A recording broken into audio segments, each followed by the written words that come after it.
ஏன் திகைக்கிறீர்கள்?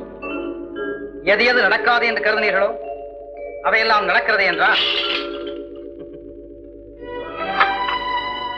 நடக்கக்கூடியதை நடத்தி காட்டுபவன் சராசரி மனிதன். நடக்காததை நடத்தி காட்டுபவன் தான் இன்றைகளுக்கெல்லாம் தந்தை. பாருங்கள்.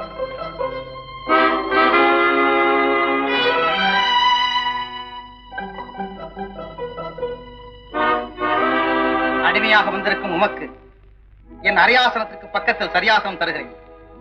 அமரும் போதாவது அன்போடு அமருங்க.